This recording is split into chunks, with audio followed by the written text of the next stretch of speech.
Hi friends, इस video में हम मॉडर्न हिस्ट्री कंप्लीट देखने जा रहे हैं। जो भी मॉडर्न हिस्ट्री से रिलेटेड जितने भी, चाहे वो ऑब्जेक्टिव एग्ज़ाम हो चाहे आपको सब्जेक्टिव एग्ज़ाम हो, जितना भी इम्पोर्टेंट कंटेंट है मॉडर्न हिस्ट्री से रिलेटेड उसको हम फुल पूरा कंप्लीट करने जा रहे हैं। और ऐसा शायद ही कोई पार्ट हो जो एक दो फैक्ट हो जो आपसे ना बने। यहाँ हम कंप्लीट फैक्ट्स देखने जा रहे हैं। किसी भी एग्ज़ाम को आप दे सकते हैं मॉडर्न हिस्ट्री के, और इसको हम थोड़ा सा रिलेट करेंगे मिडाइवल हिस्ट्री से।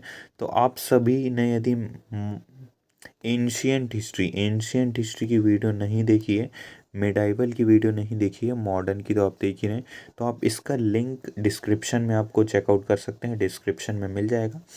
ये तो हमारे चैनल पे ये डली हुई है, आप वहाँ भी चेक करते हैं, आपको प्लेलिस्ट में भी मिल जाएगी। तो ये कहीं से भी आप जाकर देख सकते हैं। तो चलिए स्टार्ट करते हैं। तो अभी तक हमने ये पढ़ा था कि जो बाबर हुमायूं, और एकदम लास्ट में हमने पढ़ रहे थे जो मेडाइवल हिस्ट्री है वहाँ पे बाबर हुमायूं अकबर जहांगीर शाहजहाँ औरंगजेब, ये वंश तक यहाँ हम औरंगजेब तक शासन चल रहा था। इसकी बात करें तो इसके पहले सल्तनत काल था जिसको हमने ऑलरेडी पढ़ चुका। अब इसके आगे का डिस्कशन करते हैं। तो Babar Humayun Akbar Jahangir Shahjahan Aurangzeb Bahadur Shah Zafar Jahandar Shah Farrukh Siyar Mohammad Shah Ahmad Shah Alamgir second Shah Alamgir second Akbar second और बहादुर शाह जफर जो कि अंतिम शासक रहते हैं। ये टोटल 15 शासक हुए हैं इस पूरे मुगल वंश में। तो चलिए स्टार्ट करते हैं। तो मुगल वंश से ही रिलेटेड कुछ कुछ क्वेश्चन आ जाते हैं मॉडर्न हिस्ट्री से। देखिए, जो मिडाइवल हिस्ट्री से आते हैं वो हमने ऑलरेडी कर लिए। मॉडर्न हिस्ट्री से जो जो आते हैं वो बहादुर शाह जफर को, जैसे इनके अन्य नाम पूछ लिए जाते हैं, मुअज्जम या शाह आलम कहते हैं। 1707 से लेकर 1712 तक सबसे ज़्यादा उम्र के मुगल बादशाह थे, इसलिए इसे इन्हें बूढ़ा बादशाह कहते थे। शाह ए बेखबर भी कहते थे। 1707 में शाहजी जो थे मुगलों को उनसे कैद से रिहा कर दिया था। याद करिए कि औरंगजेब का टाइम था, उस टाइम शाह जी को किडनैप कर लिया गया था। 1909 में बीजापुर का युद्ध होता है, मुअज्जम ने काम बख्श को के द्वारा मारा गया। इसके बाद क्या होता है, 1712 में बंदा बंदा बहादुर मिशन के खिलाफ बहादुर शाह जफर की मृत्यु हो जाती है। इसके बाद आते हैं जहांदार शाह। फल्ले जुल्फिकार खां की मदद से गद्दी पर बैठते हैं, पीएम जुल्फिकार बनते हैं। जहांदार शाह के दरबार में लाल कुमारी नाम से थे, इसके कई रिश्तेदारों को मंत्री ये बना दिए। लम्फट मूर भी कहते थे इनको। ये चिंता जो करते थे, किंग मेकर थे उस टाइम, सैयद ब्रदर्स थे, हुसैन अली खां और अब्दुल अली खां। तो सैयद ब्रदर्स के द्वारा जहांदार शाह की हत्या करवा दी गई थी। और अगला जो शासक बनाया गया था वो बनाया था फर्रुख सियार को। किसे बनाया गया था? फर्रुख सियार को अगला शासक बना दिया गया था। तो सैयद बंधु की मदद से बने पीएम थे अब्दुल खान। घृणित कायर भी कहते हैं इन्हें। इनने क्या किया, मोहम्मद फर्रुख सियार ने बंदा बहादुर बंदा बहादुर को हरा दिया। 1707 में इन्होंने अंग्रेजों के स्वर्णिम आदेश दिया कि आप जाओ बंगाल में टैक्स फ्री आप व्यापार शुरू कर दो। इसके जो दरबार में थे वो थे विलियम हैमिल्टन आए थे इसके दरबार में। ये कई बार पूछ लिया जाता है। 1917 में दिल्ली की संधि हुई थी सैयद ब्रदर्स के बीच। नेक्स्ट है 1719 में बालाजी विश्वनाथ की मदद से सैयद बंधुओं ने फर्रुख सियार को मरवा दिया था। बालाजी विश्वनाथ। नेक्स्ट है रफ़ी उद दरहाज। सबसे कम समय तक रहे इसलिए इनका नाम भी नहीं लेते कोई।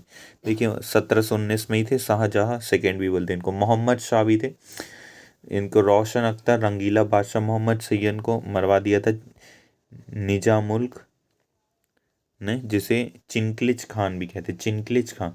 तीन स्वतंत्र हो गए थे। देखिए, मुगल वंश जैसे जैसे कमजोर होते जा रहे थे तो अलग अलग राजवंश उठते जा रहे थे, जैसे हैदराबाद, बंगाल और अवध। हैदराबाद के फर्स्ट निजाम थे निज़ामुल मुल्क, और बंगाल के थे मुर्शिद कुली खान। अवध में शहादत खान बन गए थे। मोहम्मद शाह ने जजिया कर का अंत कर दिया था। इसके देखिए, अकबर ने भी अंत किया था लेकिन ये दोबारा लागू हुआ। तो पूर्ण रूप से जो अंत किया था वो मोहम्मद शाह ने किया था।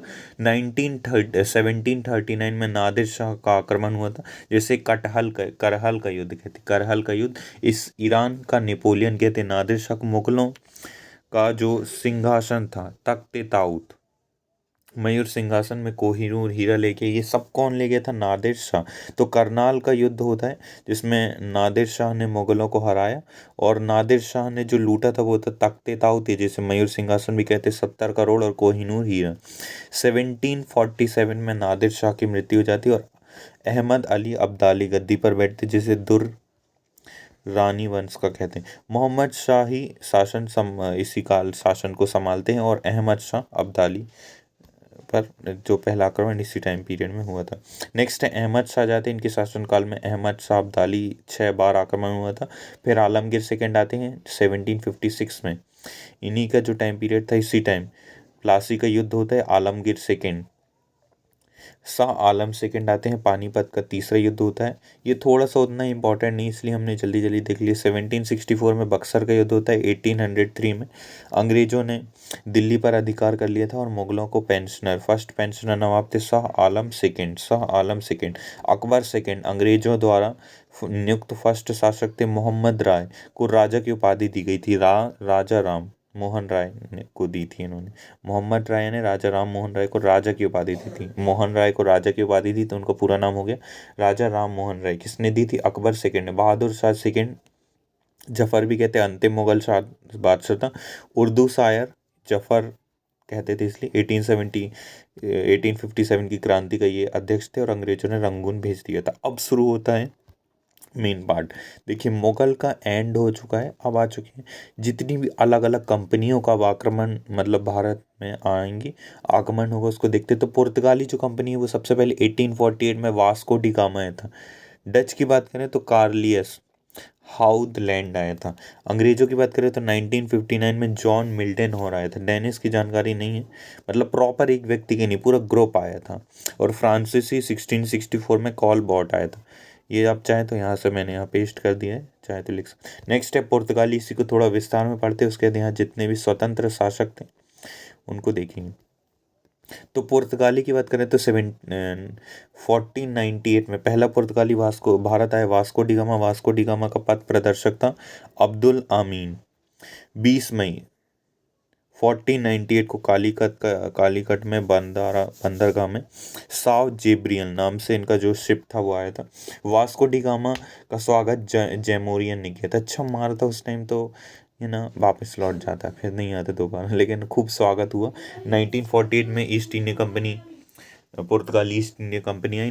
1499 में, सॉरी 1499 में वास्को डी गामा वापस लौटा हेक्टेयर शिप से। किससे? हेक्टर शिप से। 1502 में ये 2 बार आए, फिर 1524 में ये तीसरी बार आए। तो यहीं पे इसकी मृत्यु भी हो गई थी, वहीं समाधि हुई। 1503 में पुर्तगालियों ने पहली फैक्ट्री कोचिन केरल में लगी थी। ये मसालों की फैक्ट्री थी। 1505 से लेके 1509 तक पुर्तगालियों का पहला गवर्नर था फ्रांसिस्को दी अल्मेडा, जिसने ब्लू वाटर पॉलिसी लाई थी। 1509 से लेके 1500 अल्फांसो दी अल्मेडा। तो पहले थे फ्रांसिस्को दी अल्मेडा, दूसरे थे Alfonso de Almeida. Alfonso de Almeida के पुर्तगालियों ने सती प्रथा पर प्रतिबंध लगा दिया था। नीना दी कून्हा ये पुर्तगालियों की राजधानी को कोची से कहाँ ले जाए थे? गोवा हस्तांतरित कर देते। तो इनका क्या क्या योगदान, इन्होंने तंबाकू, आलू, लाल मिर्ची, मूंगफली, पपीता ये सब दिए। भारत और जापान के बीच व्यापार शुरू हो गया था। जहाज निर्माण, चर्च, कैथोलिक चर्च डिज़ाइन की। पहली प्रिंटिंग प्रेस 1556 में भारत में इन्हीं की वजह से आई। सबसे बड़ा जो चर्च है वो सेंट कैथोलिक चर्च है। अब है डच की बात करें तो डच, देखिए पुर्तगाली देख लिया, अब डच देखते हैं पुर्तगाली के बाद। तो जो डच थे वो पहला जो डची था वो था कार्नेलियस हाउटलैंड। वो 1602 में आया था। ईस्ट इंडिया कंपनी की स्थापना के समय 1905 में डचों की पहली फैक्ट्री की स्थापना मसूलीपट्टनम आंध्र प्रदेश में हुई थी। डचों को सोने के सिक्के कहलाते थे पैगोड़ा। क्या कहलाते थे? पैगोड़ा सिक्के।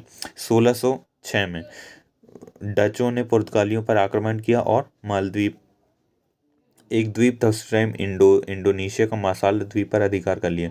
1726 में डचों की बंगाल में फैक्ट्री लगी थी जिसका नाम था पिपली। क्या नाम था? पिपली, पश्चिम बंगाल में।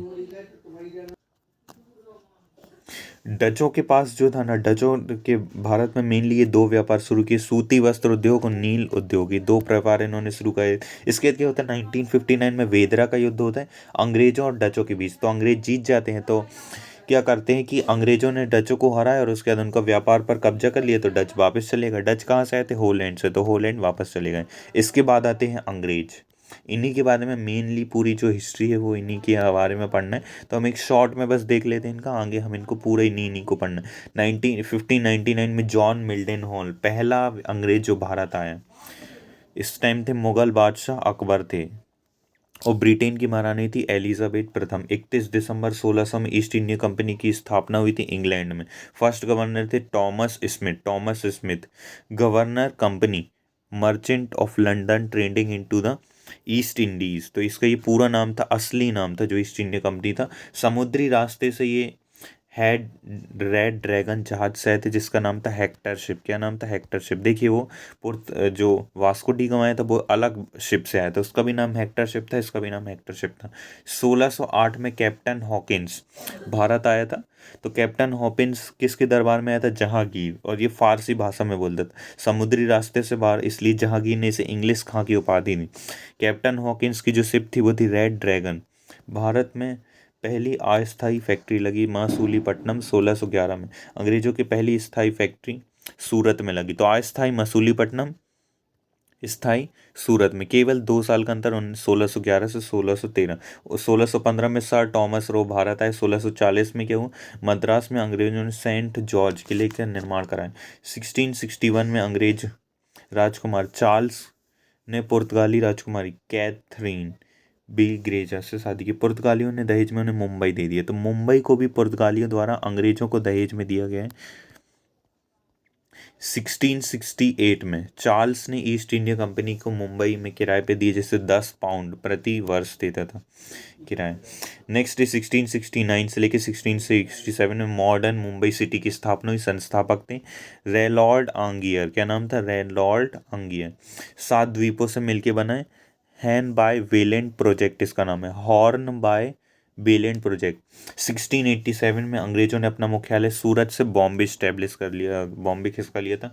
1697 में कलकत्ता की स्थापना हुई थी। संस्थापक की जॉब चरनाक। याद रखिए कि मुंबई के है गेरोल्ड आंगियर और कलकत्ता के संस्थापक है जॉर्ज जॉर्ज चरनाक। किला था फोर्ट विलियम की स्थापना की थी। फर्स्ट अध्यक्ष थे सर चार्ल्स। 1717 में गोल्डन ऑर्डिनेंस स्वर्णिम आदेश जारी किया था फर्रुखसियान। भारत आने वाले पहले फ्रांसीसी थे। 1664 में थे कोल बॉट, इसको आगे देखेंगे। नेक्स्ट है डेनिस। तो डेनिस काफ़ी सबसे कम टाइम में रहे कोई डेनिस थे, और सबसे लंबे समय तक थे वो थे पुर्तगीज। तो डेनिस ईस्ट इंडिया कंपनी की स्थापना होती 1620 में। पहली फैक्ट्री त्रावणकोर में लगती। इसमें दो प्रमुख व्यापार थे, चाय और चीन के। 1645 में अपना व्यापार बेचकर ये वापस चले गए थे। 1645 में फ्रांसीसी में 1664 में कॉलबॉट आते। भारत आने वाला पहला अंग्रेज था। इस टाइम लुई 14 का शासन का ये मंत्री था कॉलबॉट। याद करिए लुई 16 के बारे में, फ्रेंच रेवोल्यूशन के बारे में 9th क्लास में पढ़ा होगा। 1668 में पहली फ्रेंच का इसकी फैक्ट्री सूरत में लगती है, क्रैक करो ने लगाया था। 1669 में दूसरी फ्रेंच फैक्ट्री मसूलीपट्टनम। 1672 में फ्रेंच गवर्नर मैक्रो मार्टिन शेर खां लोधी ने आक्रमण किया था, पौंडुचेरी पर कब्जा कर लिया था। नेक्स्ट है फ्रांसीसी। पौंडीचेरी पर फ्रांसीसियों ने अधिकार कर लिया था। 1662 से 1654 तक रहा। सो 1954, तो आप इमेजिन करिए 1672 से लेकर 1954 तक।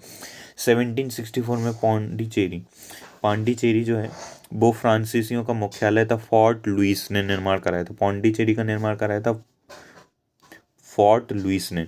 1721 में फ्रांसीसी ने मोरियस पर कब्जा कर लिया था। 1725 में माहे पर अधिकार कर लिया था। 1739 में कराईकाल पर अधिकार कर लिया था। तो ये है 3 जगह जो कि पांडिचेरी में आती। यानाम आंध्र प्रदेश में, कराईकाल तमिलनाडु में, माहे केरल में। पांडिचेरी का विस्तार 3 राज्यों में था, माहे, कराईकाल, यानाम।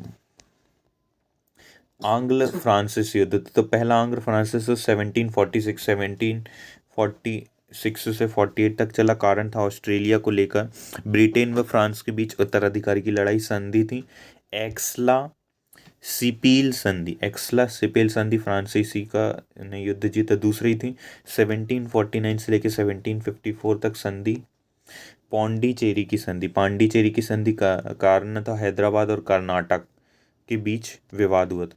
तीसरा था पेरिस की संधि। वांडीवास का युद्ध काफी इंपॉर्टेंट। आंध्र प्रदेश 1760 में होता, अंग्रेज जीते और फ्रांसिस हार जाते वांडीवास के युद्ध में। नेक्स्ट जाते भारत में स्वतंत्र राज्यों का युद्ध। याद करिए कि 3 स्वतंत्र राज्य मेनली पड़े थे उन्हीं को। इसके साथ हम यहाँ शिवाजी को भी देखने जा रहे। शिवाजी महाराज को भी मेडाइवल में छोड़ गए थे, तो उनको थोड़ा सा देख लेंगे। तो औरंगजेब के मुगल 21 सूबों में टूट जाता, तो बंगाल सबसे ज़्यादा समृद्ध था। इसकी जो स्वतंत्र मुर्शिद कुली खां, राजधानी थी ढाका। तो मुर्शिद कुली खां स्वयं को स्वतंत्र शासक घोषित करने वाला पहला शासक था, भ्रष्ट नवाब था। मुर्शिद कुली खां की मुर्शिदाबाद की स्थापना की। ढाका से मुर्शिदाबाद राजधानी ले गए। इजारा प्रथा लाए, ठेके पर राजस्व वसूली, तकावी ऋण की शुरू की। इसके बाद है शहाजुद्दीन। ये सभी जो है ना, ये बंगाल के अलग अलग शासक हैं। जो स्वतंत्र शासक उनका राजवंश है शहाउद्दीन। 1933 में बिहार पर अधिकार कर लिया था। सूबेदार थे अली वर्दी खान। सरफराज गिरिराज 1740 में गिरिया का युद्ध होता है। सरफराज अली वर्दी खान ने सरफराज को हराया था। नेक्स्ट है अब अली वर्दी खान आ जाते हैं। बंगाल का सबसे महान शासक कहते हैं। इसके शासनकाल में बंगाल भारत का स्वर्ण कहा जाता था।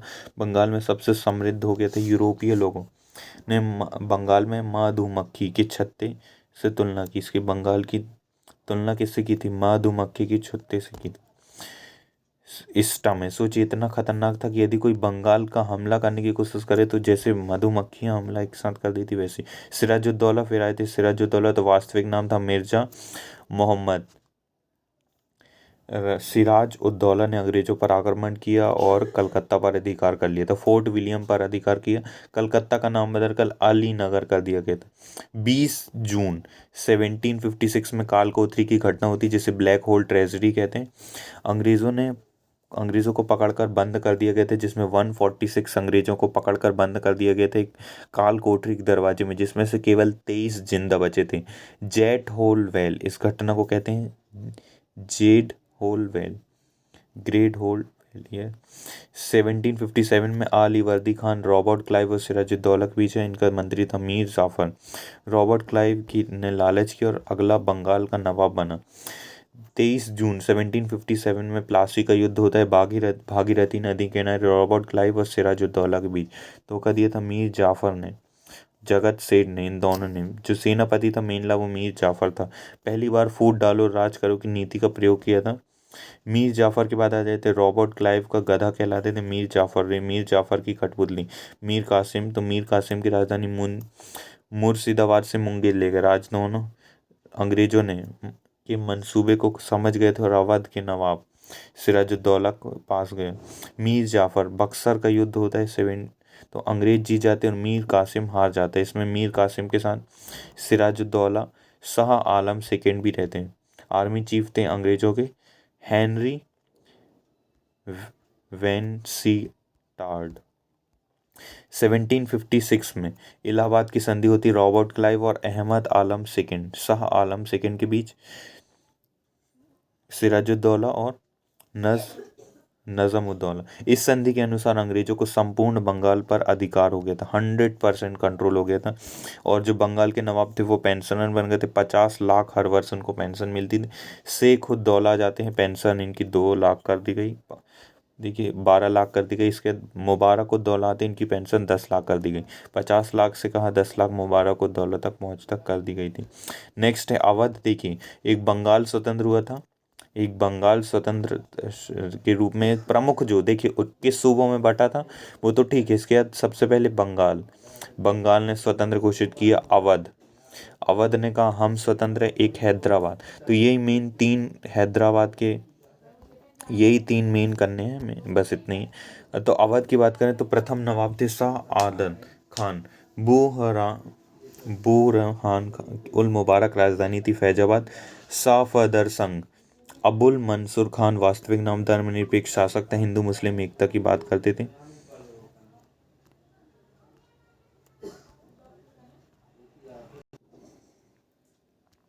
तो अवध के प्रथम नवाब थे शहादत खान, बुमारक उल मुल्क भी कहते थे, राजधानी फैजाबाद, शाम साफत संग। अब्दुल मंसूर खान वास्तविक नाम था धर्मनिरपेक्ष शासक थे, मतलब थोड़ा बहुत हिंदू मुस्लिम एकता की बात थोड़ा बहुत कर देते थे, मतलब हल्की फुल्की नॉर्मल से शासक थे, कोई दया का भाव नहीं था, बाकी कुछ अत्याचार नहीं किए इसलिए धर्मनिरपेक्ष बोल दिया। सुजाउद्दौला के टाइम पीरियड में ही 1761 में पानीपत का होता है, 1764 में बक्सर का युद्ध, 1765 में बनारस की संधि होती है शाहउद्दौला और वारिंग हेस्टिंग्स के बीच। असफउद्दौला राजधानी थी फैजाबाद से लखनऊ, बड़ा इमाम बाड़ा। इसके बाद बाजी रसूली आते हैं, शाहउद्दौला अली आते हैं, गाजीउद्दीन आते हैं, कई शासक आते हैं। वाजिद अली खान लखनऊ का अंतिम शासक थे 1756 में। डलहौजी ने हड़प नीति की तरह अवध को भी कब्जे में कर लिया। नेक्स्ट है 1756 में अवध का नेतृत्व बेगम हजरत महल ने संभाला। इसके अधिक स्वतंत्र और साम्राज्य था मैसूर। तो प्रथम स्वतंत्र शासक हैदर अली, राजधानी श्रीरंगपट्टनम, दक्षिण का एकमात्र शासक जिसने अंग्रेजों को हराया।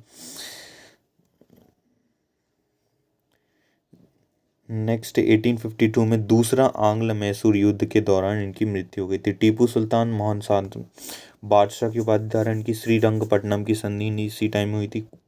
जैकोबिन क्लब की स्थापना भी इन्हीं के टाइम हुई थी। चौथी आंग्ल मैरिटो से शेर मैसूर भी कहते थे। शेर की तरह एक दिन जीने से बच्चा, शेर की तरह एक दिन जीना बेहतर है भीड़ की तरह कई दिनों तक जीना। आंग्ल मैसूर युद्ध की बात करें तो पहला हुआ था मद्रास की संधि। इसका मतलब परिणाम क्या होता है, तो ये युद्ध चलते रहते 80 से 84 जैसे। दूसरा आंग्ल मैसूर युद्ध, मंगलौर की संधि। तीसरा मैसूर युद्ध 90 से 92 युद्ध, श्रीरंगपट्टनम की संधि। चौथा मैसूर युद्ध 1799 में हुआ था। नेक्स्ट है मराठा साम्राज्य, काफ़ी इंपॉर्टेंट, मोस्ट इम्पॉर्टेंट टॉपिक।